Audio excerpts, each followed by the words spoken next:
Hi friends, welcome back.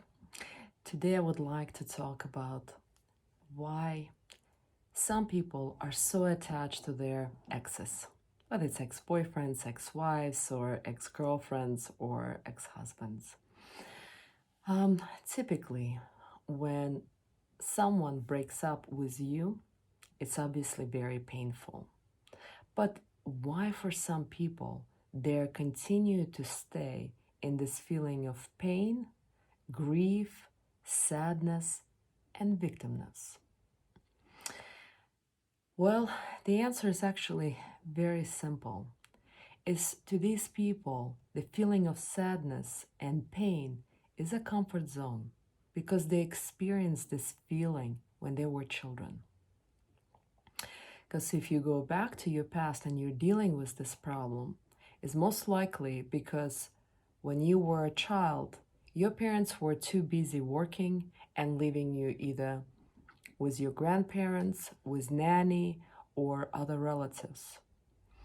And when you stayed with relatives, grandparents for days or during the day, most of the time, or on the weekends when parents were traveling for vacations or when they were working a lot, you did not feel safe because the feeling of love to children, it provides the feeling of safety and protection.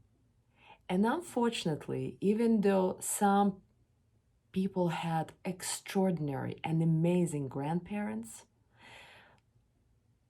child loves parents, mom and dad, not the same they love grandparents. Because again, parents are the priority, the main people that can provide with this unconditional love and this feeling of safety. And again, if grandparents were amazing, that's a bonus. That's wonderful. But if again, parents were traveling a lot or working a lot or fighting with each other or fighting with kids, all of that toxic environment created this feeling of unsafety, hurt, sadness, and pain.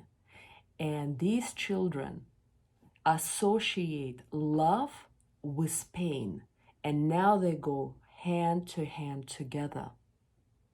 And when these kids grow up, they attract someone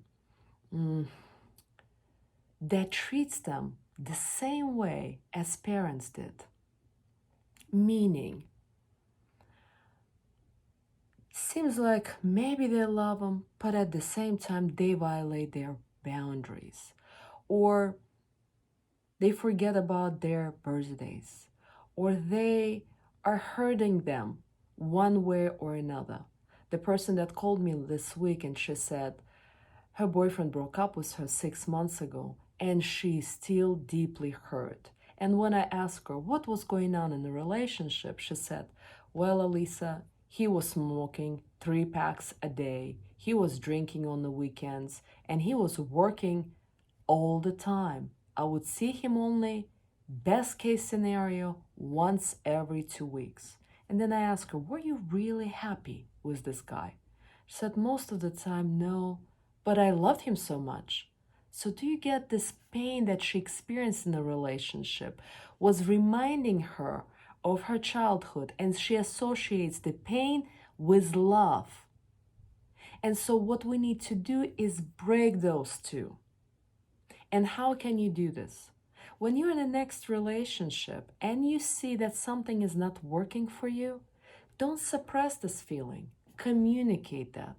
And I asked her, did you ever communicate it to your boyfriend that you're hurt, that he's not spending time with you?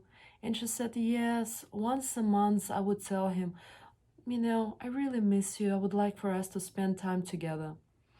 That's not enough. That's not enough. And when you communicate to your boyfriend or your girlfriend that they're doing something that you don't like, if they continue doing that, you gotta ask yourself, are you really happy in this relationship? Do you want to stay in a relationship where a person doesn't respect you and they really not showing any signs that they really care? And that's what will build your self-esteem and will break this scenario when you're going to start communicating your pain and then decide for yourself, well, this person smokes 3 packs a day, drinks, and sees you only for 30 to 45 minutes only every 2 weeks. And if that doesn't make you happy and you already communicated, you gotta walk away. And when you walk away from the relationship that is not making you happy, you're gonna start feeling self-respect, self-love for yourself, and you're gonna start breaking the scenario that you are brought up with, where parents disrespected you, they didn't ask you whether you want to stay in your grandparents' house or with a nanny all day long or at the daycare, and you didn't like when they were arguing and fighting in front of you and you felt really scared. And now you're not a child anymore. You can communicate to your boyfriend or your girlfriend, husband or wife that you don't like something. The keys here is the communication. And obviously, if you're not married yet, walk away from this relationship.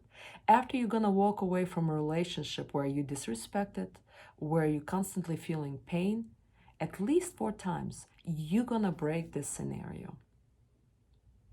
And when you break this scenario and you're gonna start respecting and loving yourself, you're gonna start attracting people that truly respect you and love you because you taught yourself how to be loved and respected.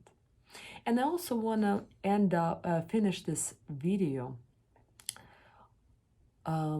with a little bonus, how you can help yourself break the scenario from the spiritual point. What I explained to you just now was the psychological key, how to exit the relationship and how to break a cycle from pain and attachment and sadness. Now I would like to explain that from spirituality. When child again feels unloved and feels unsafe in the childhood, the child like that grows up as an adult feeling very empty inside. And how you can really fill yourself up with love and care and fulfillment is turning to a higher power. And here again, you can either do the meditation to start filling you up with love or to a higher power, whatever is your comfort zone.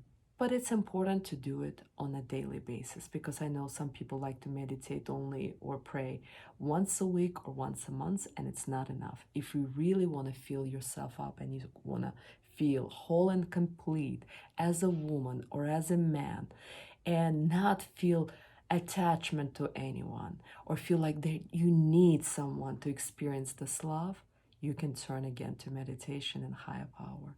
And in one of my videos, I explain exactly how to meditate or how to pray. So I'm gonna attach this video at the end of this video so you can watch and start practice meditation or prayer on a daily basis.